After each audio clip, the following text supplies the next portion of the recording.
Good morning. Welcome everyone once again to the Spanish Breakfast Show live on YouTooSpain.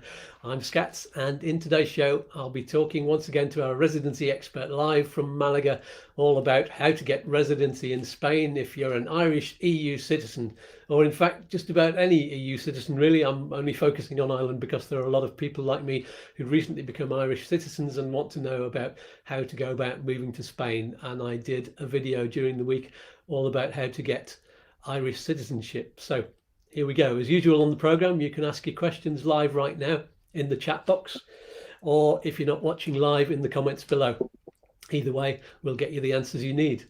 And once again, my lovely wife Liz is looking in on the chat under the name YouTube Yoga, so she'll be keeping an eye on the questions in case I miss any and giving you the benefit of her wisdom too.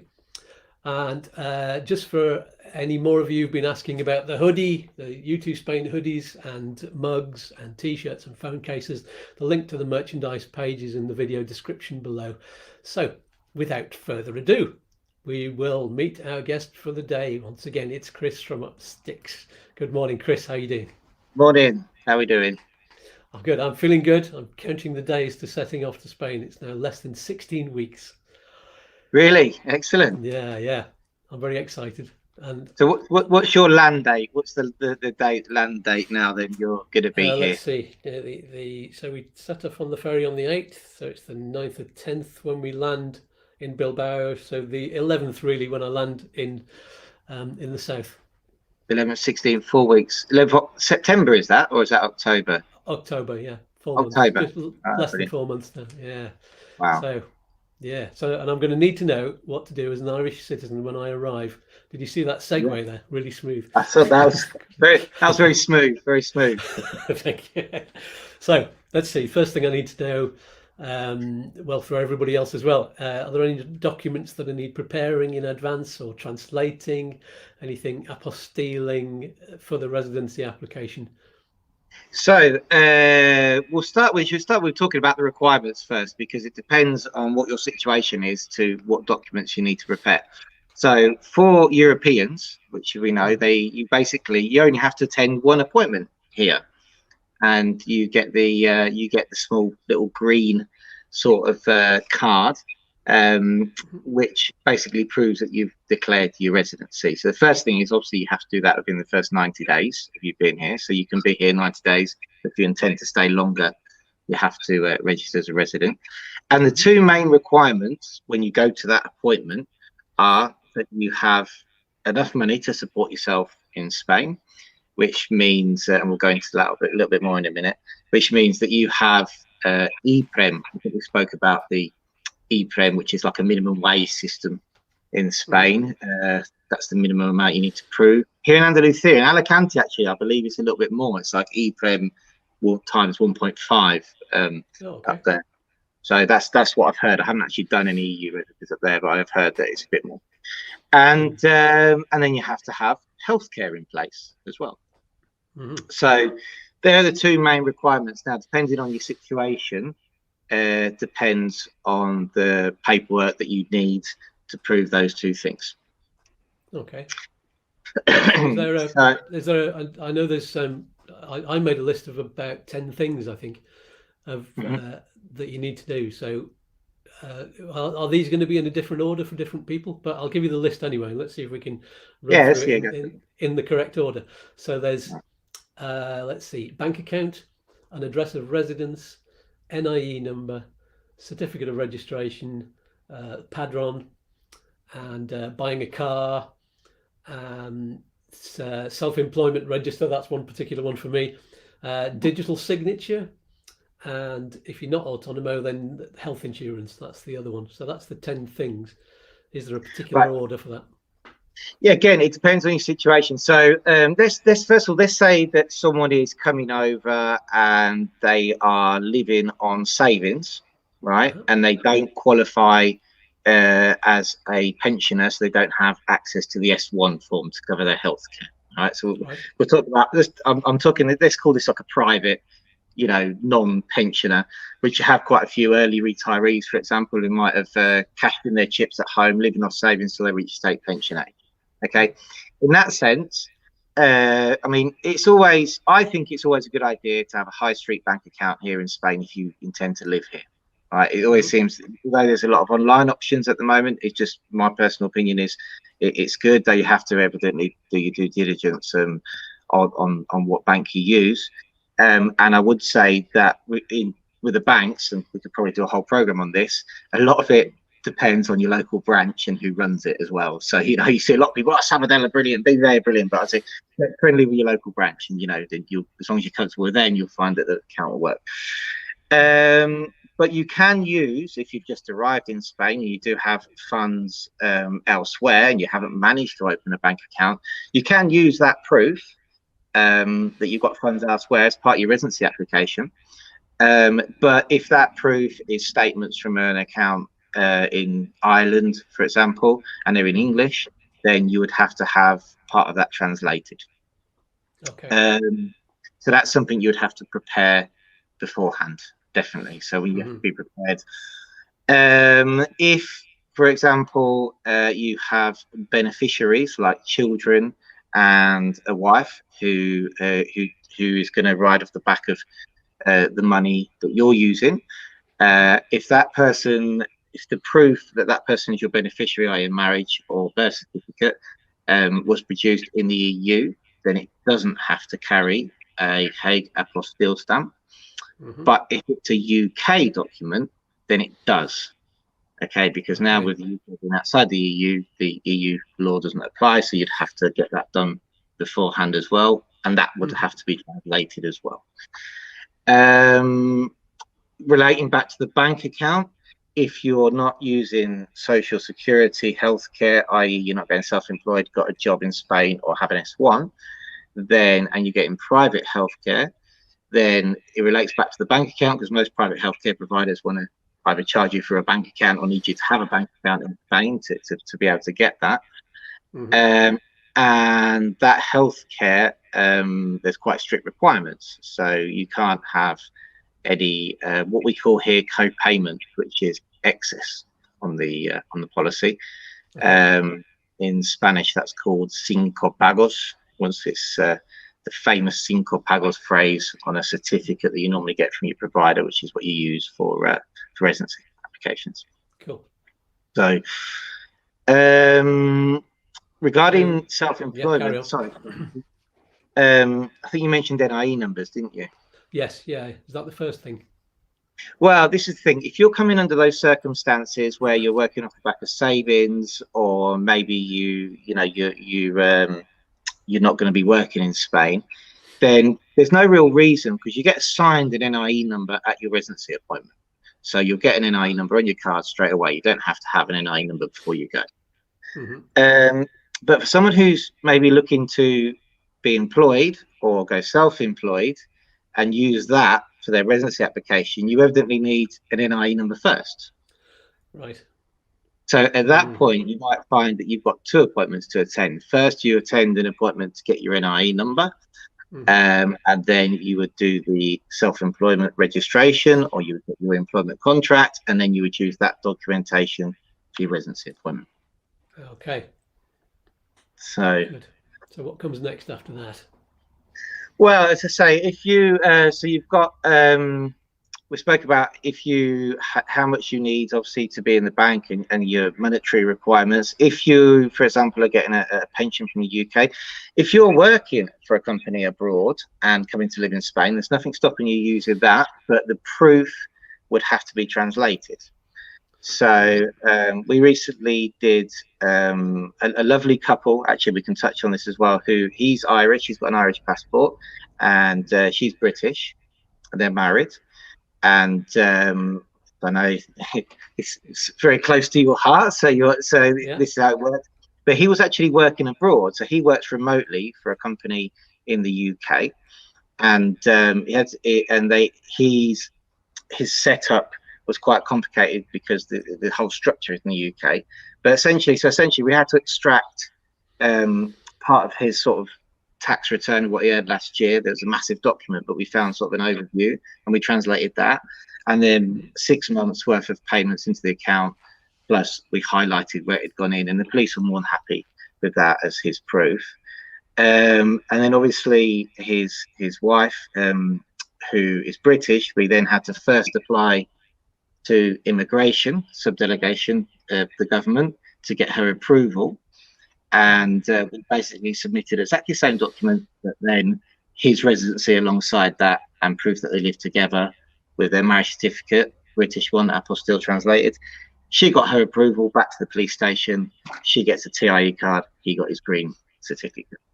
Yeah. So as simple as that, he says. But the order really sometimes depends on your personal situation. Like, so for yourself, with being self-employed, you would need to get an NI number first, and then do the self-employment paperwork, then go and register your residency, and then after that, any beneficiaries, children or wife, would come after that.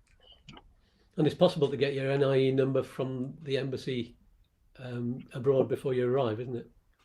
It is, yeah. So you can get your NIE number from the consulate before you arrive, or when you get here to Spain, you can get it as well. And with an NIE number, you can obviously get someone else to get it. So we've got one case at the moment where very, again, similar. It's Irish. It's the other way around. Irish wife and UK English husband, a British citizen. He's British, and they're actually coming over on holiday, and then they're going to be moving over at the end of the year. Now, so what she's going to do, because they're on holiday, she doesn't think you want to go to the police station when she's on holiday, is go to the notary, give us a power of attorney to get the NI in her behalf, and then she'll go back to the UK, and at some point before she comes, we'll use that power of attorney to go and get her NI. And then move forward from there. So, do you need? I keep looking at these things and thinking, do you need that before that, and then that before that? Do you need an NIE number to open the bank account, or do you need a residence address before you open the bank account? Good question. That's really down to the individual banks. So banks like Sabadell, who are quite used to working with expats, will actually open an account, I believe, using a passport number, and then you can switch it once you've got your residency for the relevant account. Again, it depends on the local branches. I mean, I do know here we've got here in Alarin de la Torre, where the office is and where I live, there's a Kasie bank here, and I know only last week they opened a bank account using a passport for a Dutch person, because we're doing their residency. And then, but I know there's a Kasie in Malaga that refuses and says it's illegal and you need an NI number. So, you know, so that's a little bit down to your branch. One thing we haven't touched on is the proof of where you're living and the Padron.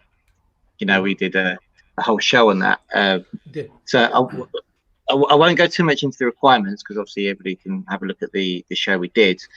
But it's one of those. Here in Malaga, you don't actually need to have a Padron certificate. I'm going to stick my neck out now, to get residency as an EU citizen when you go to the appointment. That said, it's their prerogative to request proof of where you're living, which can only come in the form of a Padron. So we always advise people and sort of insist that, because if you intend to live here anyway, you know, good idea to be registered, that if possible, we need a Padron at the appointment, because I'm damn sure the day that you don't take a Padron, they request it. You know, so we did have one a couple of weeks ago in a place called Torre del Mar. It was just impossible. There's no way they could have got a Padron until they got their residency because of their circumstance, and we managed to push it through fine. But if possible, in my opinion, professional opinion, it's always best to have a Padron before you go to your appointment. Cool. So where have we got to? Other things? Oh, I mentioned digital signature. Is that something that everybody has? Is it really handy? It is. I mean, a digital signature is brilliant. It can be quite a pain to set up. You know, I always thought there was a separate business for somebody who learned how to do this and go around people's houses and actually helping them. It's not. That's it. Just help me as well. Yeah, the digital signature setup can be a nightmare. Sometimes you see on Facebook that people are set up in 3 minutes. It's brilliant, and some people have been like 4 years and still can't get it done. You know, so the digital signature is brilliant. There's various formats of it, but the clavi, so the one that we used to use and one I have, really has come into its own since the pandemic in terms of, because, you know, everything went online, and it's basically a way of digitally verifying yourself on any platform that wants to use a signature. So you need an NIE number, again, to set that up. For self-employed people, what you'll find is that your accountant will actually set that up for you, and he will hold a copy of your digital certificate. There is a way that they can set it up so both you and your accountant has a digital certificate. And the accountant will use that to access the various platforms that you need, like the tax office, social security, to set you up. I always think it's a good idea, you know, if you, in Spain, because we have to do a declaración de la renta, our tax return every year, I always think it's a good idea to have an accountant who maybe holds your digital certificate and you have your own copy, but at any point that you might need to access your tax office records, then there might be a maintenance fee or something like that, but it, you know, they can do that as well as you can, you know. So. Well, that sounds very handy. Yeah, digital certificate is a good idea. I mean, even like this morning, I was just looking because I'm due to have my first COVID jab soon, or now actually. So I was trying to book it online. I can get onto my Andalusia sort of health page here using my digital certificate on the Salud click, but it doesn't work. The website has nothing to do with digital certificate. Okay. Good idea. I'm surprised that you haven't had your first jab yet. I thought Spain was a little bit ahead. Yeah, it was a little bit ahead and I'm a little bit behind because I keep calling the number and they don't answer, and now I've got to go and stand in a queue, and I don't do queues very well. So, but I'm definitely going to go on Monday and get my it's my fault, my appointment in. Now you've declared it on. You've declared it online now on YouTube. I've declared it. I have to say, my neighbours this morning actually were like, "There's 15 numbers. If you can't get through, you know, you need to go down." So I just don't do queues very well. So, but I will definitely go. Yeah, I've heard a few people on Facebook groups talking about it and saying that they don't know how to get onto the list, and if they've got private health, they can't go to the public health place and get on the list there. They're having some problems. So it seems to be managed very. I mean, at a local level, they seem to manage it very well. And I mean, like a friend of mine who I was talking to last night, his partner actually went down just to inquire about what they needed to do because, and they just said, "Oh, just go over there." And they just had it there and then. It was just like that.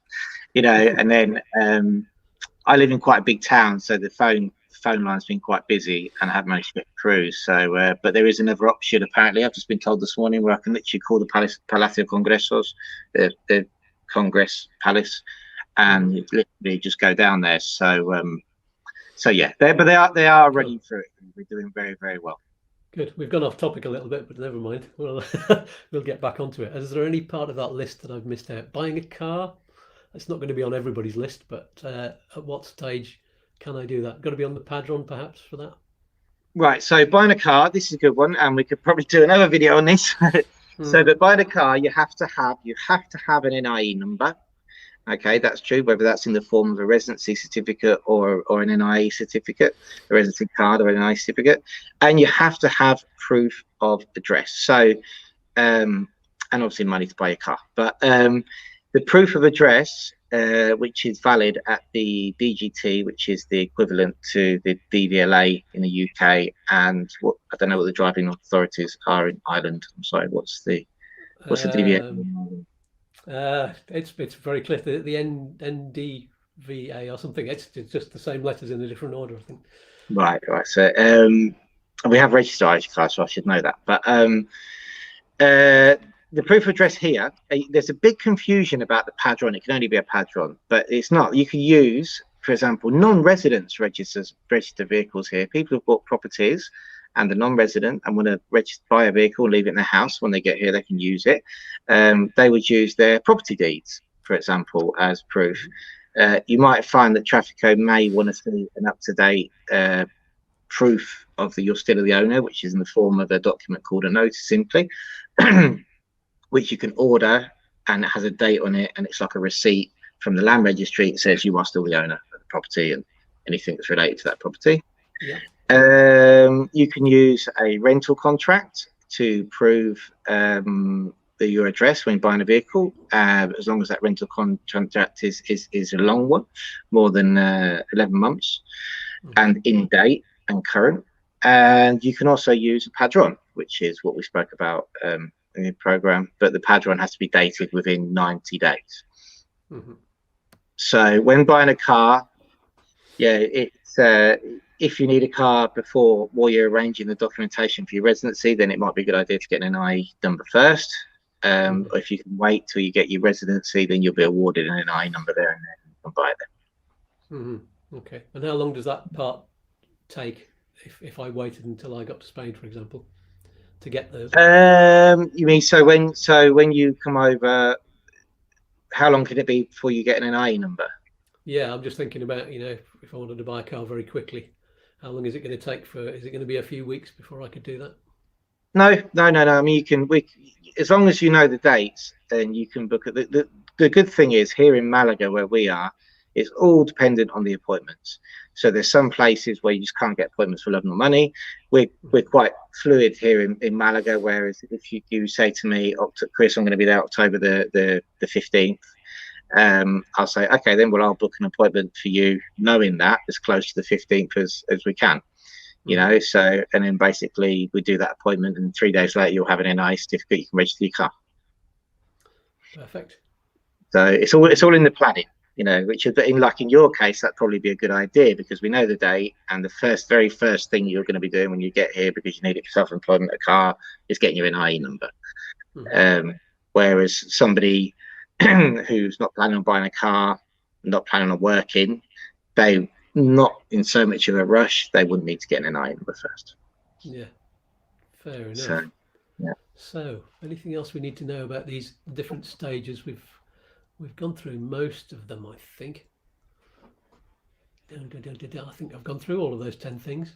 Is there any more details we need to go into?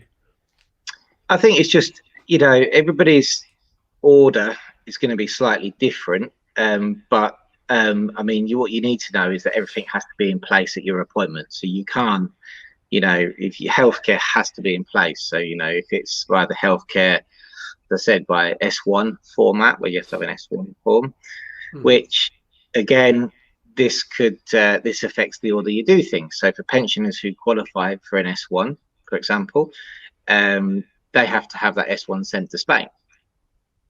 So you can use a contact address. So if you're in the UK and you want to order an S1, you can. We've had them sent here to the office before, and then people have arrived, and then we've used them, fairly quickly. Whereas I've had clients before who said they had a problem, that they said that they weren't in Spain and they wouldn't send them to Spain. So I think that's just a conversation. This was from the UK, who still are issuing S1s. So yeah, that would affect your order, but everything has to be in place before your residency appointment. Okay, that's good to know. I'm just going to put up some of the questions that came through on the Facebook pages. I asked for questions. There's some up there. Most of them have been asking about Irish citizenship and how to get that, and whether they're entitled to it, which I covered on a video, as I said before, earlier this week. So people can mostly look at that. But I'm just going to give a shout out to all of these people and thank them for writing in very quickly. Mark Mullen, Bernadette O'Sullivan, Mark Keogh, Russell Whitelock, Carol Ann, Beth Hunt, Porrick Dervan, that's a great name, and Mal Krishnasamy. And I'll just answer that question from Mal. I'm British, but husband is Irish. I'm confused if I need a visa and all the huge amount of paperwork. You don't need a visa, Mal. You're one of the lucky ones. Porrick saying, can you run through how to register? That's what we've just done. Timings for the tax year. Well, it's the tax year is the year from January the 1st to December 31st. And how to go about getting health insurance. that's getting quotes. Is there anything more we need to say about that? No. I mean, I would say regarding the health insurance,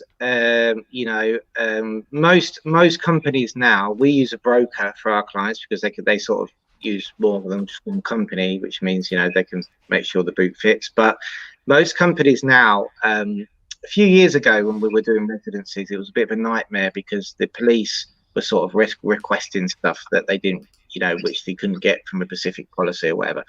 But now, especially since Brexit, companies have seemed to have cracked on a bit with their products, and you'll find that whoever you go with will have a product which suits a residency application and will produce a certificate which the police are used to seeing now, and it covers the main points, and they're happy with that. So we've sort of advanced a lot. I can remember going to appointments 7 years ago and taking like Bible-sized health insurance stuff, going through it all. Look, this is. Whereas now it normally comes in a nice tidy certificate, so that's good. And always good to take proof of payment of the policy as well, just to prove that it's real. Yeah, and you have to pay the whole lot in advance, don't you? You can't have a direct debit for monthly amount. Well, that's a good question. That's a good question, actually. We always, I mean, look, at the end of the day, I always advise to do that because you're intending to stay in Spain and live here. And, so it's always a good idea to pay up front. Now, I have to be honest, we have managed to push plenty through with people who pay monthly, as long as they've got their certificate and their first month's payment. That's not been a problem. Yeah. But you'll see on Facebook, though, people screaming at me now, go, no, it has to be a year. In some areas, you'll find that, you might go to someone like Alicante, you might go to Almeria, you might get someone on the next desk and hasn't, and they might turn around and say, we want to see the whole year's payment. And then we're just arguing the toss that it has to be a month and that's what it states on the certificate, blah, blah, blah. So it's advisable to have a year paid up because you intend to stay anyway, don't you? So, yeah. And the other thing about that is that companies work in two different ways. And something it's been highlighted this week with some visa applications we've had, because some companies only work until the end of the year, and then it's annually renewable. So if you're in December, you might actually only pay the last 20 days, which could be the amount of euros. You get your certificate, and then January 1st, you renew for the whole year. And some companies work on a yearly basis, so you pay a year up front, and then it just rolls over on your renewal date. So we've come across problems in the past where people have been registering towards the end of the year, and the certificates said from the 12th of the 12th till the 1st, so it's only up 30 days, but it's annually renewable, and they can't renew that depending on the company until they get to that point. That's where we have to argue the toss on the certificate, where it states on there that, look, it is annually renewable. There's the policy, and we might just have to get into the nitty-gritty of the policies in those situations, Fair enough. So we've nearly come up to 10 o'clock, nearly time up. Once again, it's gone fast today. So if anyone has any more questions, then ask them in the comments below, and we'll get you the answers. So it's golf time for your boy again. Is that it is every Saturday of the year? Is that? It's every Saturday until the end of this month, and then July and August, evidently they're off. So yeah, too hot for golf then. Yes, that's it. Everybody's everything sort of stuck. July and August, the kids all break up, and it's too hot really for them. Is it only British people that play golf in the July and August? Yeah, I believe the prices go down actually in July and August, so you still see people running around sweating. But I mean, it's in July and August. There's not a lot of golf happening. There is a golf camp, believe it or not. Actually, they do a morning sort of camp where the kids go and they learn stuff more about the techniques and stuff, so that's good. But actually, as for classes, most classes stop July and August. In fact, I think Wednesday school breaks up now. Yeah, perfect. So I'll let you go and get on with that then. So Thank you. thanks once again for your time. It's been a pleasure as usual, and we'll decide on what we're going to talk about in a fortnight over an email. Yeah, definitely. Okay, thanks for having me again. Brilliant. Yes. Thanks very much, Chris. Bye for now. Okay. There you have it. If you've gained any insight from this video, click on the I can't even speak today. Click on the like thumbs up. Next week on YouTooSpain, I'll be talking once again to Roy Howitt, the lovely Roy from Costa Blanca, all about how good the Spanish health system is. And because he had a heart attack earlier on this year, so he has direct first-hand experience of that. So he'll tell you all about that and the kind of care that you can get over here, just to calm your mind about that. So join us for that exciting story next Saturday at the usual time of 9:30 a.m. if you're in Ireland or the UK, or 10:30 if you're in Spain.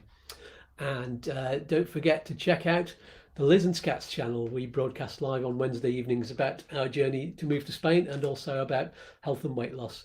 And also check out Liz's channel's YouTube Yoga, where you get free yoga and meditation classes. They're really good. And YouTube Aromatherapy. And as I said earlier, we have t-shirts, goodies, merchandise, and everything, and all of the links can be found in the description below. So that is all for this week. Thank you so much for tuning in. Please subscribe and click on the bell, ting, wherever it is, if you haven't already. And I will see you soon, and share this with all of your friends. So peace and love. Take care for now. Bye bye.